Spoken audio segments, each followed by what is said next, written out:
Ideas are cheap.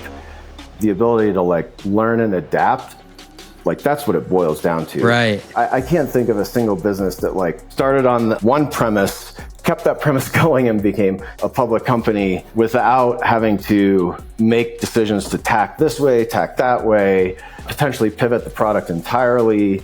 Colin, this is a weird question. I'm not a huge title guy or anything, but I have had a couple people come on the podcast who were both CFO and COO. And when it went live, they said, oh, can you change my title actually to COO? I was like, oh, so they actually like that title better. Is one thought of as higher than the other from the outside world? Is there a preferred title? What I find is that a lot of CFOs want the COO title.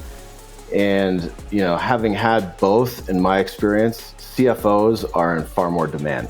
Can you say more about that? Yeah, and I'll actually tell you a funny story. Is this thing on?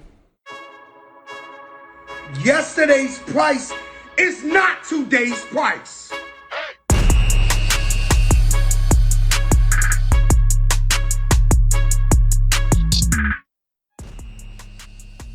Today on Run the Numbers, we're joined by someone who knows both the numbers and the operations behind them. Colin Sims has worn the dual hats of CFO and COO, sometimes at the same time.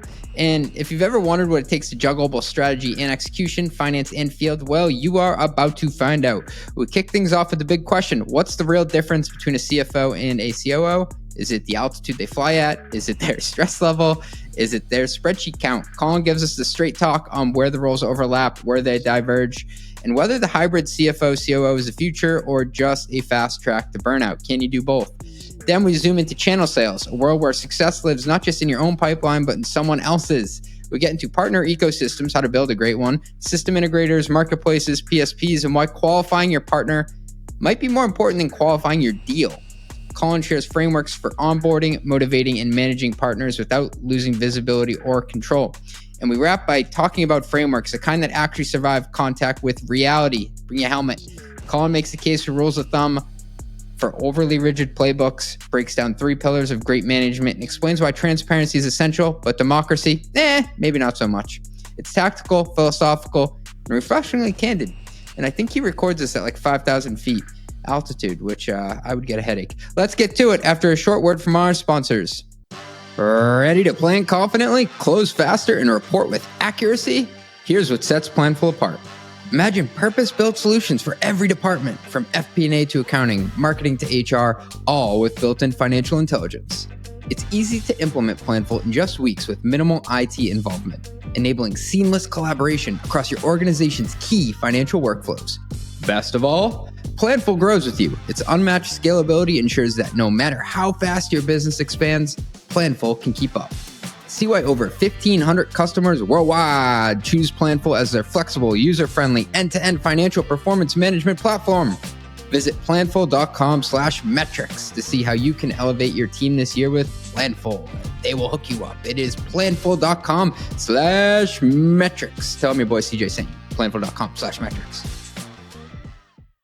I got a question for you. Is your billing system slowing you down? For most B2B SaaS companies, it's like a total mess. Manual invoices, revenue tracking workarounds, and endless spreadsheets that drain time and create errors. I've seen some ugly spreadsheets in my day. Your billing shouldn't feel like a never-ending math problem. That's where Subscript comes in, the modern billing and revenue recognition platform designed for SaaS finance teams that need both flexibility and accuracy.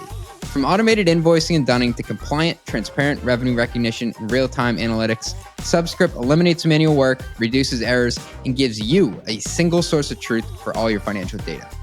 Finance teams using Subscript save over 20 hours a month. Wow. Closing the books faster and making smarter decisions with confidence. Don't let billing hold you back. Start scaling with ease. Learn more and book a free demo today at subscript.com. That's subscript.com. Tell me boy CJ saying it. They'll hook you up. Hey, Metrics fans. Let me ask you something. Do you know what keeps CFOs and finance teams up at night? Well, it's not the complex analyses or forecasting models. It's the mind-numbing tasks of chasing receipts, reconciling expenses, and juggling 5 different systems just to track company spending. I was talking with a finance leader last week who calculated her team was spending an astonishing 20 hours weekly just on expense administration. That's nearly 1,000 hours annually on low-value tasks. That's why I'm excited to tell you about Rippling Spend. Rippling Spend is the only platform that automatically handles your entire company's spending in one unified system. What makes it different? It's built on Rippling's workforce platform. So when org changes happen, like someone getting promoted or changing departments, all approval workflows, access permissions, and policies update automatically. Picture this. When your marketing director goes on vacation, expense approvals don't sit in their inbox waiting for their return. Instead, they're automatically routed to the right backup approver. No manual delegation needed. Meanwhile, your finance team gets real-time visibility into all company spending with no more month-end surprises. As a Run the Numbers listener, you can get an exclusive demo showing exactly how much time your org would save. Just visit rippling.com/metrics to learn more. That's rippling.com/metrics. Do it, guys. Colin, welcome to the Run the Numbers podcast. Pleasure to be here. So what elevation are you at? Because I have a theory that you may be the guest calling in. I think of this as like sports radio. Guest. Yeah, the highest guest, no pun intended.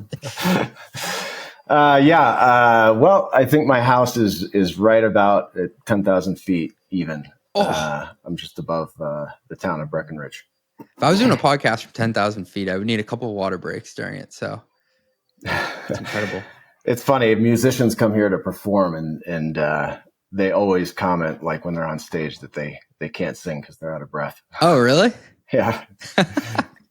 Ryan Adams was here not too long ago, and he was whinging the whole time, sucking wind. It's like when the football players go to Mile High Stadium. Yeah. Well, I want to start off by talking about CFO and COO. You've held both roles multiple times, right? You've been a multi-time CFO and COO. That's correct. Yeah. What are the fundamental differences between the two roles? Like, do you see them as one when you're acting in both capacities, or are they kind of two different chunks to the org? Yeah. So, I think there's a couple of different answers there.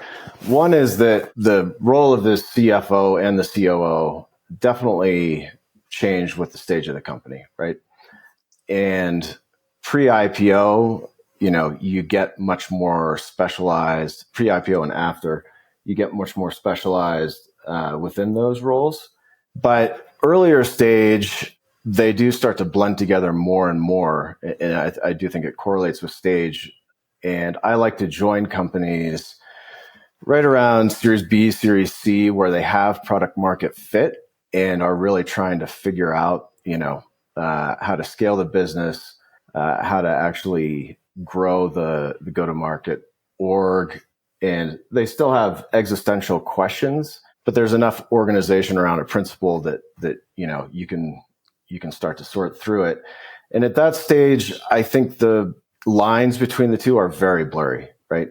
I think a good COO is going to be able to do a lot of the things that a good CFO at that stage would be able to, and vice versa. Also at that stage, the CFO role, and this is more specific to the B2B SaaS space, the role has to be very intimately tied to the go-to-market org. And that's where, same is true for the COO role, because it's all really about, whether or not you can scale that organization and throw money in and get more money out, right?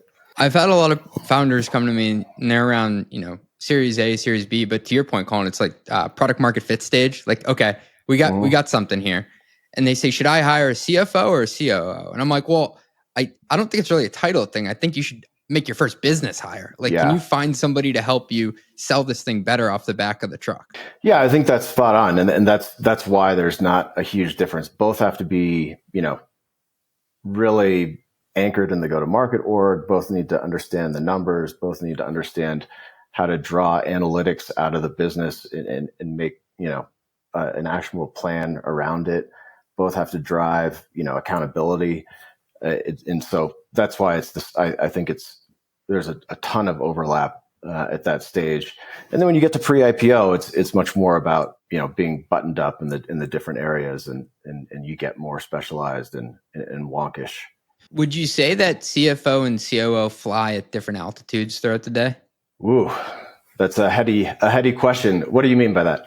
And I don't mean that you're at 10,000 feet above sea level, but I kind of think about COO as boots on the ground, like pure execution, making sure like the sales reps are working with the marketing team to drive the right pipeline and close deals. And it's kind of like hand-to-hand combat. And then I look at the CFO is flying at like a 30,000 feet level in many instances, but then they have to come down to check on what's going on at the ground level. But they're always thinking the next quarter out, the next 12 months out, the 3 years within the 5-year plan out. Now, some of that has generalizations, but I do think it can be hard to hold two things in your mind at once if you're like, bogged down in the minutia of the day to day versus, hey, how are we going to sell this thing in 3 years? Yeah, it's an interesting statement. I think empirically that's probably true, but it's a different question of whether or not that should be true. Yeah. And the reason I say that is I think empirically the profile of people that become CFOs is that they like to fly a little bit higher, but I don't know if that should necessarily be true. I think in both cases, especially at that sort of Series C stage, you really have to be dialed into the actual operations. That's sort of my point. And so I think the answer to that is it really depends on the individual and the profile much more than the title. I think that checks out. And there are also different CFOs for different eras Yeah, that's exactly what I mean. Yeah. And there's also, you hire, a CFO, there's a lot of different CFO profiles. And, when founders are hiring them, they usually have something in mind, and that'll drive a lot of like what you get out of that person. If you need someone that's much more strategic, then you're going to target that profile. If you need someone that is really dialed into the accounting aspects because you don't have a strong finance function, obviously that's going to weight the profile.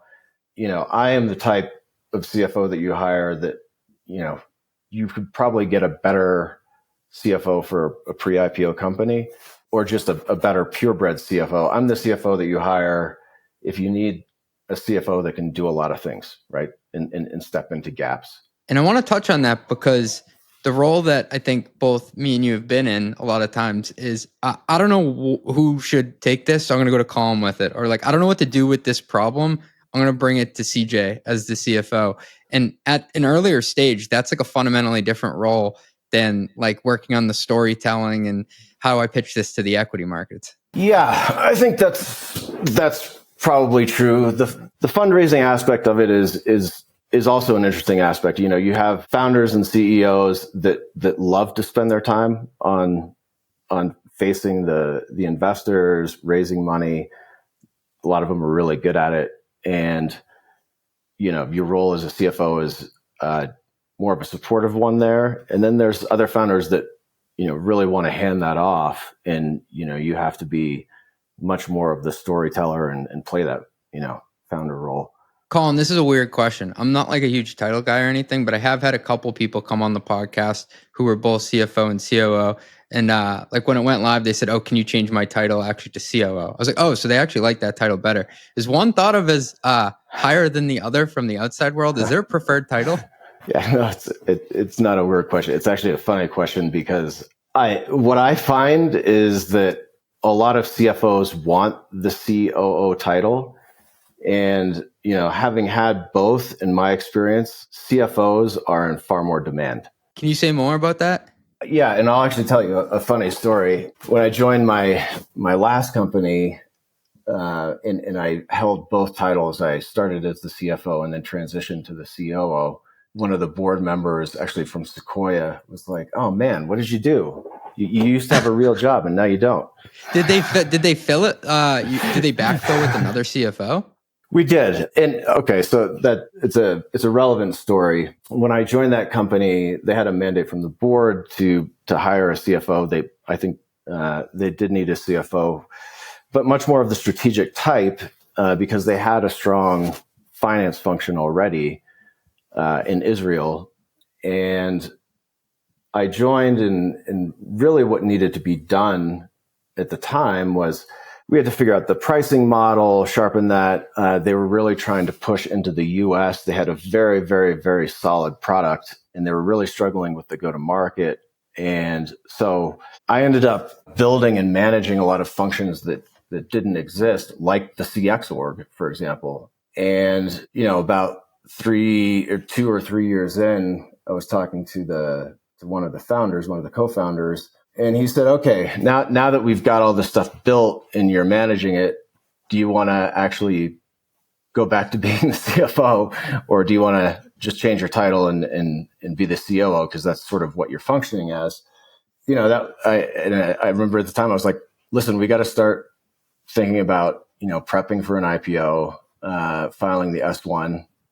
There's probably better CFOs out there to do that. So let's backfill that and hire for the next stage, and I'll transition to COO. I do think having both in your background is very interesting to prospective employers, but truly I think there's very often a mandate from boards to hire CFOs. There's almost never a mandate from boards to hire a COO. That's so well said. I was lucky enough that we were able to sell the last company where I was CFO, and I had an investor friend reach out to me, and he said, "Hey, I would like to potentially consider putting you in a role someday. Would you consider COO roles?" And I was like, "Well, I've never really thought about it that way." And but he was talking about it like it was an upgrade from like, "Hey, you got promoted to COO." And I'm like, "Oh, is that how the external world looks at it? If you're trying to build a good resume?" I think it's definitely a more general title, and so you can project what you want to onto it. and CFO comes with a lot of more preconceived notions, and I think that's why both at the same time it is considered more senior, but it's also means less. It's more senior, but means less, but more nebulous. Yeah, when I define COO in the simplest way, what COOs do is what the founder doesn't like to do. I thought that's what the CFO did. And again, there's a lot of overlap. Yeah. Hey, thanks for listening. We'll be right back after a word from our sponsors. Trust isn't earned, it's demanded. Whether you're a startup founder navigating your first audit or a seasoned security professional scaling your GRC program, proving your commitment to security has never been more critical or complex. That's where Vanta comes in.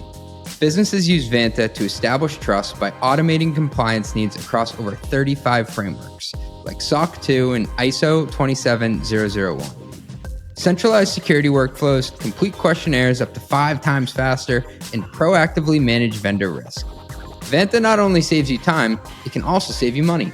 A new IDC white paper found that Vanta customers achieve $535,000 per year in benefits, and the platform pays for itself in just 3 months. Join over 9,000 global companies like Atlassian, Cora, and Factory, who use Vanta to manage risk and improve security in real time. For a limited time, our audience gets $1,000 off Vanta at vanta.com/metrics. That's vanta.com/metrics for $1,000 off. Here's a question. When was the last time you really had time to focus on growth and not chasing contract renewals, tracking shadow IT spend, or explaining rising software costs to the board? Yikes. The truth is, traditional spend management is broken. If you're still piecing together data from 5 different systems just to figure out what you're actually spending, while vendors keep on pushing those auto renewals and price hikes, my friend, I got a solution for you. That's where Tropic comes in. Tropic is an intelligent spend management solution that consolidates your spend data and processes into one unified offering, enabling insights and decisive action. It doesn't just show you where the problems are, it helps you solve them. From spotting hidden optimization opportunities like duplicative spend, to automating those painful procurement workflows, to giving you the best market data that turns every vendor negotiation in your favor. Tropic combines smart insights with real human expertise to keep you ahead of the curve. And I can say firsthand because I've used them for over 2 years. Their SaaS platform helps me with price checks. It helps me keep my calendar organized of when renewals are coming up and I can actually visualize it. And let me say, it saves me more than 10 hours a week on vendor management, and we've saved a ton on renewals. I'm walking into the boardroom with a lot more confidence. Isn't it time to turn your spend management into your competitive advantage? Visit tropicapp.io/mostlymetrics. That's tropicapp.io/mostlymetrics. What does the future hold for business? Ask 9 experts and you'll get 10 answers. Bull market, bear market. Rates will rise, rates will fall. Can someone please just invent a crystal ball already? Until then, over 40,000 businesses have future-proofed their companies with NetSuite by Oracle, the #1 cloud ERP, bringing accounting, financial management, inventory, HR into one fluid platform. With one unified business management suite, there's one source of truth, giving you the visibility and control you need to make quick decisions. With real-time insights and forecasting, you're peering into the future with actionable data. Whether you're closing the books in days, not weeks, you're spending less time looking backwards and more time on what's next. If you listen to this podcast, you'll know I ask CFOs all the time to rep their tech stacks, and I would say almost every one of them use NetSuite. And that's what I would use too. Whether you're a company earning millions or even hundreds of millions, NetSuite helps you respond to immediate challenges and seize your biggest opportunities. Speaking of opportunity, download the CFO's Guide to AI and Machine Learning at netsuite.com/metrics. The guide is free to you. That is netsuite.com/metrics. Ooh, yeah, it's netsuite.com/metrics. Please, guys, I really need this. No, but you have founders that sometimes founders are very product focused, right? Yeah. That's their main thing. They love spending their time on the product. And so just running operations, building business intelligence, stuff like that, they don't really want to deal with. And that's what they lay off to the COO. You have some founders that are very sales focused, right? And are constantly out there in the field. This is especially true, I think, in large ticket enterprise SaaS. And so you end up, that you let them do that and they're all about the go-to-market and you spend a ton of time on the back office. It really, that ends up being why my career has kind of been the way it is I've had to step into a lot of gaps because I've worked with a lot of different types of CEOs. Yeah. Would you say that CFO has been historically thought of, and I'm not saying this is the right way, but thought of or perceived as back of the house focused, and COO has been thought of as front of the house focused? Yeah, I think that's more true than not. I think COO. I think the other reason COO is often perceived as more senior is that in the public company context, you're kind of the second in command behind the CEO. And I don't think that's necessarily as true in venture stage companies. And in B2B companies in particular, I think the locus of the COO is often very much on the go-to-market org. And so to that extent, yes, what you said is true. It is more front office focused. Do you think we're heading towards a reality where CFO and COO, it's just more of a hybrid role and there's less of two in the box? Frankly, up until probably Series D, I think it should be the same role. Yeah. I don't think you need both. Yeah. There has to be a good reason to have both at a Series. But you're spending a lot of money if you have both and you're subscale. Yeah, you're pretty top heavy if you have both at that stage. Yeah, it does feel like with the advent of newer technologies, especially around business intelligence and wanting to have all the data in one spot. So I'm talking financial data, production data from whatever your product is, and operational and sales data. It seems like it's moving towards the CFO has their arms around it, so they're closer to make a call on what it means. Yeah, if I was a founder, I would probably hire a CFO instead of a COO. And the CFO that I would hire is, somebody that can do a lot of different things. Yeah. Right? I think that's probably the optimal. Even if they have a split title, you kind of hire them as a CFO first, but you screen for, business acumen and, the athlete versus the specialist list. If there was a CFO listening who said, "Hey, CJ, I do care about titles and I do want to be a COO someday," what's one skill that they should get smarter on? I think it depends on the vertical in the space. It's a very different answer for B2C companies than it is for B2B. Okay. in the context of B2B SaaS, I think it's very much the go-to-market. And I think that's often the area that more traditional CFOs tend to shy away from a little bit because it's dirty. Like I think traditional CFOs tend to be more risk averse than risk takers. And that is in tension with just the reality of a go-to-market org. And that's why it's a very uncomfortable coupling, but it's good for you. It builds character because you actually like it's reality, Yeah. And what goes on in the field is messy, and concessions have to be made. And the better you understand that, the better you're able to predict the business, Like it's very hard as a CFO to forecast 2 quarters out without understanding like the quality of the reps you have and the type of reps you have, like sales reps. You can use AI, you can use all these predictive analytic tools, and they help, but it's not a replacement for like just spending time talking to the reps one-on-one and being like, is this do we have kind of a weak cast of characters here? Do they have deal control?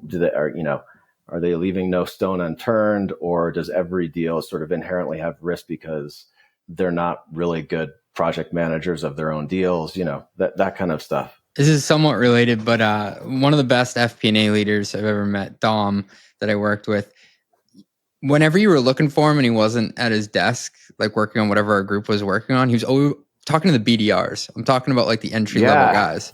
And at first, I love BDRs. Yeah. And at first I was like, he just likes telling jokes with them and he likes getting beers with them after. Like he'd go to happy hours with them.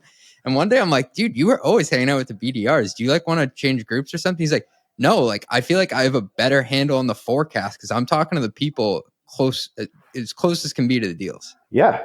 Yeah, absolutely. BDRs are like the earliest indicator that you have, and it's also a hard job.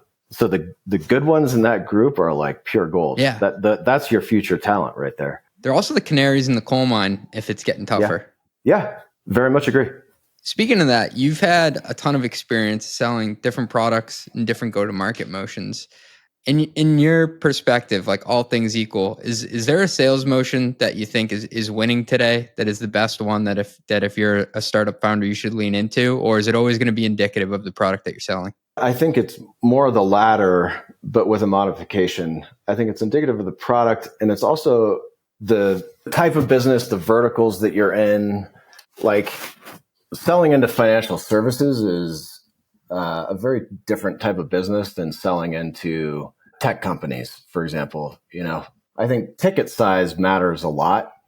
The nature of the go-to-market org is very different if, your average ticket is 20K versus, 250 versus 2 million, like really, really different motions. And I think in my experience, the absolute hardest role to hire is the CRO role. Okay. And the reason why that's so hard is because I suspect the reason it's so hard and why I've gotten it wrong so many times is that, CROs tend to leverage past success. That's the playbook that they know. And that's not what you want out of a CRO, right? You want somebody that's going to come in and design a playbook instead of run a playbook. And I think that's really important because every business really is different. People tend to group SaaS businesses all together. And kind of to that point, there's a very big difference between, a large ticket SaaS company and a small ticket SaaS company. And unless you're hiring someone that's a CRO that's done exactly, literally the same, like done it at a competitor, you risk that they come in and run the wrong playbook or bring a lot of bias in terms of how to run the org because, they want to run it the same way that they ran it when they had success in the past. And I think it's really important in any role, but any executive role, but especially in the CRO role to come in with intellectual curiosity and actually figure out what the levers are before they try to impose structure and order. And And very often I see them try to come in and impose structure and order without understanding the business, and then get really frustrated that it doesn't work. And it's a very expensive process, to kind of clean out the go-to-market org, hire the, SEs, figure out the enablement, the cadence, all that kind of stuff. You really need to understand the business first. And I was actually critical of one of the best sales leaders I've worked with once, because I was pushing him to move faster and to make changes. And I think I expected him to start ripping stuff up in the first 30 days. So 30 days went by, 60 days went by, started to hire a couple people, 90 days go by. I'm like, we gotta get this going. Cause we weren't ripping because we brought him in. And he was like, no, CJ, I have to understand how this industry works. I have to figure out what a sales cycle takes, and I have to figure out what the team is good at. And it ended up working, but it was a tall task. You had to set up basically like a 3-tier model where you had the BDRs, you had the account execs, and then people who were responsible for upselling over time. And if we rushed that, it would have been extremely expensive to unwind. For sure. My current company is, I think, a pretty good example. We're in cybersecurity, and the playbook in cybersecurity, in the specific area of cybersecurity we're in is the SIM, the security information and event management, which is where all the security data feeds. And so it's a critical component of the security infrastructure. And, everybody in the space is large enterprise. They sell to the biggest companies they can and then work their way down. So it's a very top-down approach to the go-to-market. And when I joined, we were doing the same thing. And, it was quickly kind of apparent to me that there was some sort of mismatch. What our product did really well was not necessarily large enterprise. It was a product that was built to deploy very quickly, address the security architecture, in an agnostic way, and get value out of it almost immediately. And, to some extent, that's not really what large enterprises want. Large enterprises want to customize the hell out of it and throw people at the problem. And our conversion rate was pretty low, taking that approach. And you look at, okay, well, where are we actually winning deals? And it was with lean and mean teams, right? So, not SMBs, not large enterprises, but that sort of mid-tier that really need to get stuff done, but have finite resources. And, if you had come in and run the playbook of, cybersecurity, SIM, you would have continued to fail. You really need to understand what was going on. And as soon as we made that shift, it's conversion rate quadrupled. I can't argue with the results, but hearing you go through that, if I was to push back and say, but don't you want to hire a CRO that has specific experience? And I have this theory that people do get hired for their playbooks, right? You've seen this before, you can see around corners. And to your point, security, it's not it's innovative, the technology, but the way that it's been sold over time, there are some tried and true methods. Yes, it's, I think you want, the ideal mix is that you want people that have had past success. Okay. But you want that combined with curiosity. If I was to boil down, I think one of the main things that I screen for in any role that I hire, whether it's junior, executive, it kind of boils down to intellectual curiosity. Do you want to come in and learn the business, learn what's working? I want you to be prescriptive. It's not that I don't want people to be prescriptive. It's that I want them to be prescriptive after they learn the business and learn all the different nuances to it. Anybody can run a playbook, right? If I was hiring someone to run a playbook, I had just, pull the playbook off the internet and give it to a junior person. You need thinking, critical thinking. Not looking for a game manager here. I need a real quarterback who's going to stretch the field. Yeah, that's how you win, right? Businesses when they learn and adapt. Like that's what it boils down to. Right.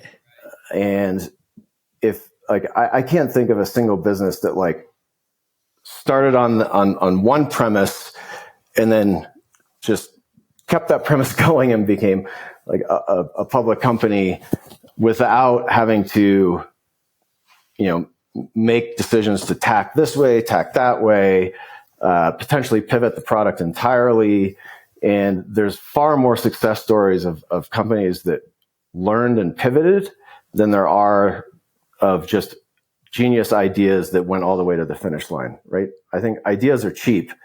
The ability to like learn and adapt is the hard. And companies can't do that unless the executives are doing that. And if the executives are doing it, then the people that report to the executives are doing it. It becomes a cultural thing, learning and adapting and being self-critical and failing, right? Like you don't learn and adapt if you're not failing. Right. And I just don't know anybody that gets it right all the time. We had hit on how there's CFOs for different stages. Do you think there are CROs for different stages? Like I've never heard the term like, oh, I need a pre-IPO CRO thrown around. It's an interesting question. I think there are changes. I think they're less dramatic though. Okay. And what I mean by that is if you can, as a CRO, if you can scale the go-to-market org and make it repeatable, that's the hardest part of like the sort of series C and D. And then when you're pre-IPO and after, and then post-IPO, it's not so much figuring out that formula of scaling, it's doing what you say you're going to do, right? And, hitting your forecast in a very repeatable way without deviations. It's just a different skill set managing an org of 70 people versus, 10. You have to be a different kind of manager and be good at different things. But again, I think it's less dramatic than it is for COO, CFO. Yeah, the predictability is huge. I think it's being able to call your shot each quarter. It's not just like, can you sell it? Like if you're over the number by too much, that also makes it feel like you don't have a handle on your business, which doesn't go set enough. People only beat up CFOs and COOs, it seems like, when they're under the number. But if you're 12% over, it's like, well, what were you calling? Yeah, and that doesn't matter as a smaller private company. That matters a lot as a public company. I mean, predictability always matters. It's not the main thing early, and it definitely is the main thing, later on. Colin, have you had your hand in designing and running any channel sales models relying on partners? Yeah, I've had two. Well, actually, I to some extent I dabbled in it in the B2C space, trying to set up a partner program where when I was the CEO of Delivery.com, one of your big problems there is you have to kind of scale supply and demand on a hyper-local level in a repeatable way across the country. And that's very capital intensive. Or you can, acquire companies and do a roll-up strategy. We tried to do it with sort of individual partners and channels where they would get a rev share for signing up merchants and recruiting consumers. Can't say it worked phenomenally well. And I think some of that was definitely execution. Some of it was funding. I think it was an interesting experiment. It didn't end up working, but I think the reason it didn't end up working wasn't because the premise was flawed. It was more because everybody else was executing a roll-up strategy, and that's much faster, right? Yeah. But that's sort of beside the point. I think you meant that question in the context of B2B. And yeah, there's been two kind of really starkly different experiences I've had. One was in the fraud detection space, which is the company I came from. And we were trying to run that B2B SaaS playbook, which is you get operating leverage in your sales org through the channel, right? Mm-hmm. And we just we failed over and over and over again. And one of the reasons was the obvious channels in the fraud detection space are payment providers. And the payment providers were often either they wanted to layer services on top, or they had their own competing solution. And in both cases, it was a very bad fit for our product, because our product had all the services sort of embedded behind the API, and we delivered a very high quality fraud decision. And so you couldn't really build services on top of it from a channel perspective. And a lot of the other fraud solutions didn't work like that, right? They were data and analytics tools that didn't really produce useful results, but were very easy to layer services on top of. And so, they looked at our product and they choked on it, right? And, and then the payment providers kind of commoditized like the payments business. And so one of the ways that they differentiated themselves was the fraud detection. And so we were in a lot of sense competing with them. And so channel was just it just didn't work for us there. And all the, the traditional channels, the VARs, the value-added resellers, fraud detection wasn't really something that they spent time on. And you contrast that with cybersecurity, and almost everybody buys cybersecurity tools through VARs, but nobody buys fraud detection tools through VARs, in my experience, or very few do. And so it was a fail at that company, and we had to really build that go-to-market org piece by piece as a direct sales org. And as far as I know, that it still is that today, and it's a very successful company. So it can be done without channel, but I'll tell you, it's painful. And so you contrast that to my current company, and the channel is like everything. It is, and it's something that every prospective investor asks about, and I get why, right? Like if you can do it well, you have a much, much more scalable go-to-market org. You have embedded operating leverage. Yeah, you're giving away some points of margin, but what you're gaining in terms of go-to-market efficiency is substantial. And, it's almost beside the point. You have to, right? Because this is the way people buy technology, cybersecurity technology.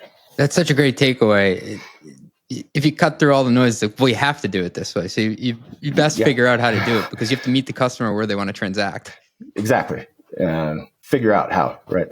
Colin, do you think having a channel model makes a business more or less predictable? I think it's kind of break even. I'm not sure it's more or less predictable. It's equivalent.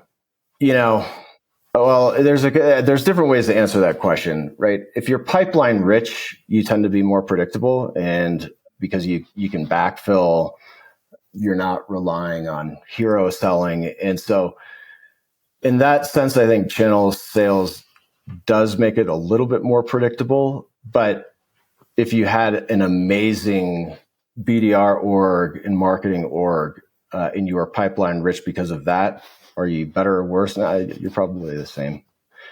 I will say channels do bring some level of opacity to the pipeline. You can't go talk to that BDR in the bullpen anymore. Yeah.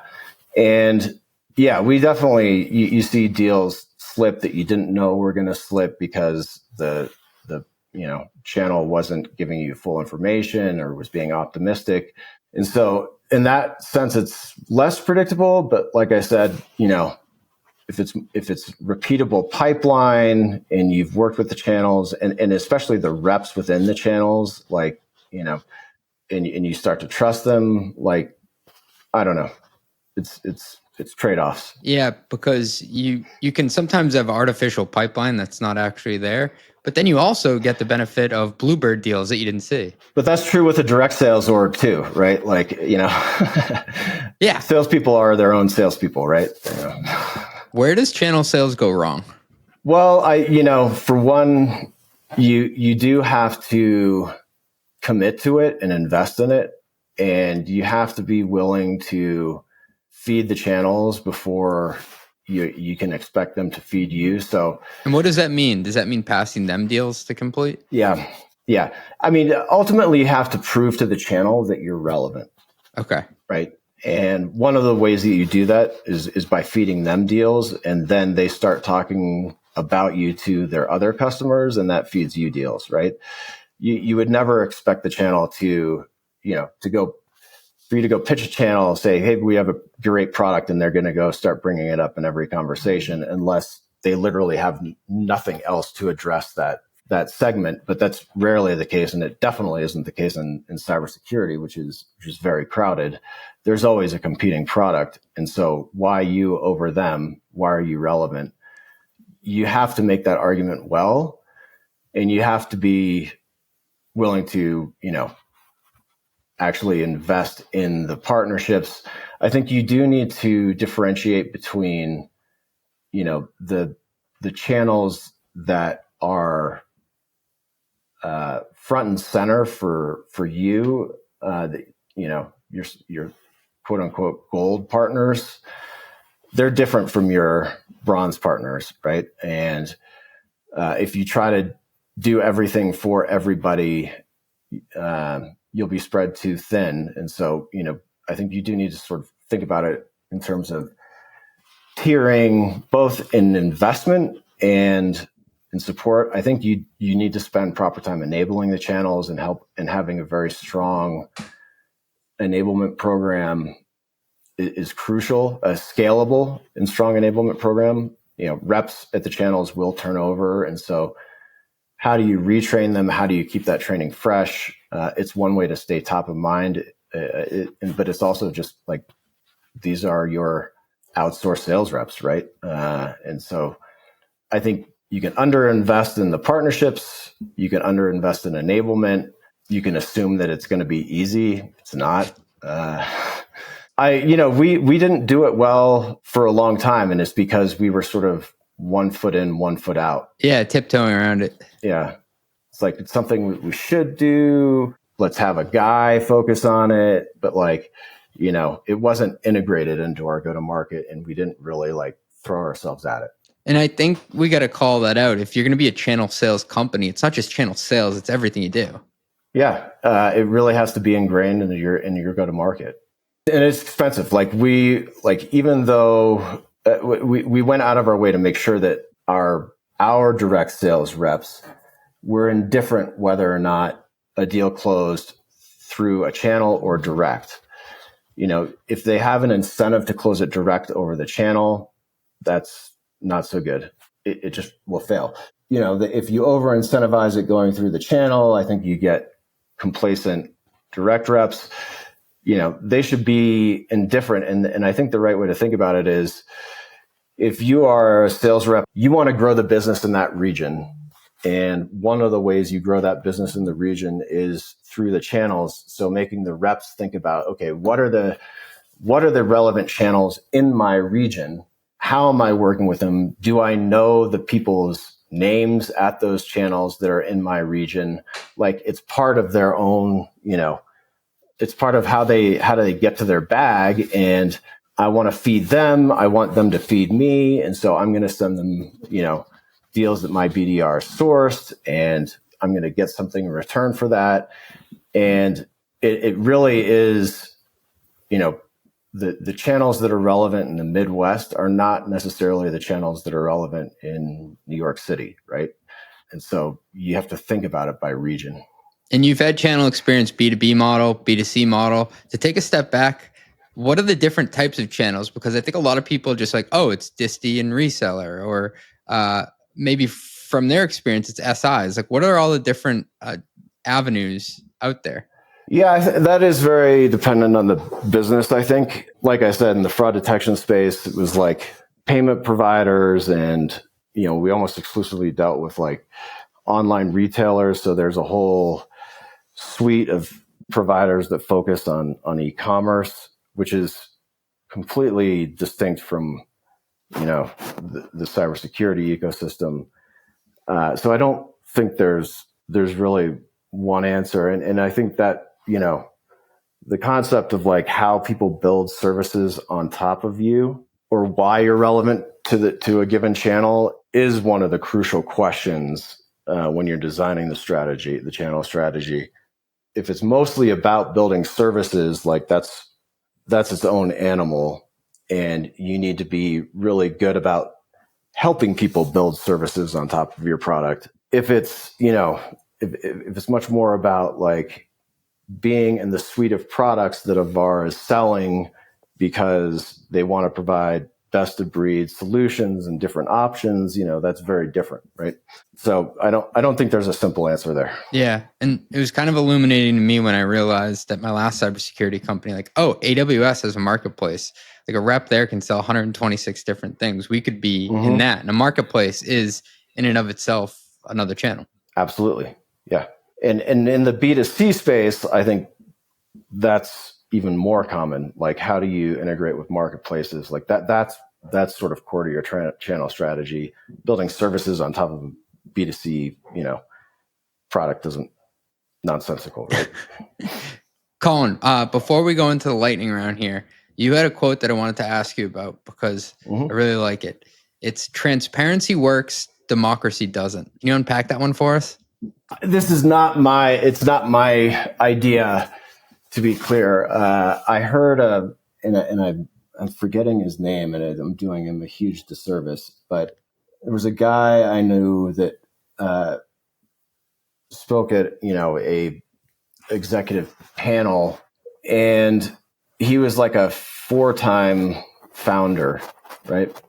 And by like his 4th company, he started to get really experimental, and in like almost a social sense. And he ran an experiment where he had total democracy, where like the company would vote on the CEO on like a quarterly basis, and like, top down. And then he separately ran another experiment that was total transparency, where like they had an internal website where everybody's salary was listed and their equity holdings. And there was, all the company's financials were published for the company.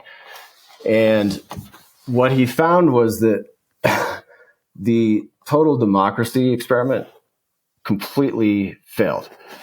He had to, quote unquote, impose martial law after like 90 days because they just didn't get anything done, right? But the total transparency, it caused some friction, and it wasn't perfect, but it was more upside than downside. It mostly worked. And he told me the story. It was probably 5-6 years ago, and it always stuck with me. And I found that to be actually a pretty good guiding principle, that like, to get things done in a company, like, you need to make decisions quickly and efficiently, and they don't always need to be right, but that's sort of the point of a hierarchy, is that you're putting people in positions to make decisions. And it's so easy to get into analysis paralysis. It's so easy to get into decision making by committee, and it yields mediocre results, and it's slower, right? Decisions by committee aren't always right either, right? But they're just much, much slower. And so, that democracy thing, like, that's what I mean by that. Like, to some extent, it's not a democracy. Decisions need to be made, and employees need to forgive their managers for making wrong decisions, right? Like, that's part of the deal. In understanding that like managers and executives have their flaws, but you need to move quickly. The important thing is that you learn from bad decisions, and you have a rigorous process around failing and making wrong decisions, but make them quickly. And to that extent, like, I think empowering, as an executive, empowering people under you to make decisions is also just important, and forgiving them if they make wrong decisions. That's how you create a scalable company. Whereas, the democracy aspect, where everybody gets a say in the decision, it's a recipe for disaster, right? One of my favorite quotes is, "A committee is a cul-de-sac where efficiency is brought to be strangled and die." I like that. That's exactly what I mean. It's spot on. Colin, I really like what you said that committees get decisions wrong too. People think like, oh, well, if we all get a vote in this, we're going to get it right. It's like, well, actually, maybe not. No, in fact, in a lot of cases, I think you get worse decisions out of committees because you're trying to distill it down to the most common denominator, which is not The least controversial decision, not the most right. Right. And you need to be able to take risks and put yourself out there. You need to have a culture where people from top to bottom are willing to do that and willing to, stand by their decisions. And, it's not that you shouldn't have accountability, but you should definitely have forgiveness if they get it wrong, Yeah. Yeah. And that goes, upward facing and downward facing. Yeah. Anand Sanwal is the CEO of a company called CB Insights, the data company. One of my favorite quotes from him is that, like, I really prioritize speed to decision. The companies I compete against, they probably make one decision a year. Maybe they get it right. I'm going to make 3 a year. Even if I get one of those wrong, I'm still making 2 decisions, twice as many correct decisions as my competitors. Yeah. And you've learned. And I think that's a huge point. Like, there's a Nelson Mandela quote that I think is fantastic. I never lose. I win or I learn, right? And learning is important. Not knowing what not to do from an empirical experience is very different from guessing what not to do, right? Well said. And you're often wrong. Colin, I'm going to take you into what we call our long ass lightning round. So, speaking of messing up from time to time, what's an example of something you've messed up on the job before? You're a successful guy, but give me one thing you've screwed up. Well, we've actually already talked about one of them is hiring. I've hired CROs wrong. I've gotten that wrong a few times. I think everybody's prone to making hiring mistakes. Hiring is really hard, but it's also the most important thing you do. And so it's something I actually spend a lot of time doing. If you're not hiring good people, nothing else matters. What percentage do you think of your week is related to hiring in some way? I mean, it ebbs and flows, but I have to say, at my last company up through Series C, almost D, it was rare for us to hire an employee as a company that I didn't interview in any role. BDRs, any role. like, yeah. Wow. Yeah. Except R&D. Our R&D center was in Israel, and I defer to the, smart people there that to make the R&D hires. But really anything outside of that, yeah, I was interviewing for at least once, almost every single person. And at this company, that's not necessarily the case still, but when I started here, it was 30 to 40% of my week. Okay. Can you walk me through your finance software stack? More of a technical question. What tools does your team use to get the job done? Yeah. So we just transitioned to NetSuite from Priority, which is an accounting system that a lot of Israeli companies that are formed in Israel start with. So NetSuite, Salesforce, and Salesforce is quickly becoming sort of the nexus of our BI. And when I say that, not the interface, but the database. Mm-hmm. We use, I'm trying to think through the stack. Billing, credit cards, travel. We don't have a credit card provider in the US. We do in Israel. And FinOut is actually a really important tool for us that maybe a lot of people haven't heard of. That helps you parse your cloud spend. Oh, wow. Which is a huge part of our COGS and sort of allocate it to different customers, right? To understand, in our business, we process so much data and we store so much data because we're where all the security data feeds that is one of the driving forces behind our margins, and optimizing that is kind of the only thing that matters. And so in order to price a deal, you need to understand the data load and the compute costs associated with that deal. To do that, you have to kind of look at other like deals and see what the data load was for them. And so all that parsing of that cloud spend that goes into our COGS is done through a tool called FinOut. That sounds helpful. There have been so many times I've tried to project cloud spend just based on revenue, and you quickly learn that's not exactly a linear relationship. No. And it's almost impossible to figure out, it would be impossible to figure out what our margins on a given deal are if you're not really sophisticated there. Last one I got for you. What's the craziest thing you've ever had someone try to expense? Oh, geez. So, I mean, I've seen big ticket items, but in a lot of ways, the most egregious stuff is the small stuff that people try to fly under the radar. Like I had a guy, I was at the same conference that he was at in San Francisco. We were staying at the same hotel, and I was walking to the conference every day. And we get back, and he had, I think, 15 to 20 Uber rides per day. Like, and I was like, dude, we were there together. What were you doing? He's like, oh yeah, my foot hurt. So I was taking Ubers. I was like, it was up there with one of the most egregious things I'd ever seen. Yeah, that's bad. Wow, should got him a bicycle. Exactly. There's a skateboard. Or skateboard. Use it. Knee board. Colin, this has been a blast. Thanks for coming on the pod and sharing all your insights. I learned a ton today. I appreciate you having me on, CJ. Run the Numbers is a mostly LLC production. Yelling an intro by Fat Joe. Artwork by some AI thingamajig. Podcast and video editing is done by Cleancast at cleancast.io. Nothing said on this podcast is intended to be business or investment advice. It's the sole opinion of me, a guy who feeds his dog too much ice cream and has a history of net operating losses, LOL. If you like this podcast, please hit subscribe. It would mean a lot to me. And also check out mostlymetrics.com. That's my newsletter where I explore business models and financial metrics. Thanks for riding with me. Share this with your friends. Peace.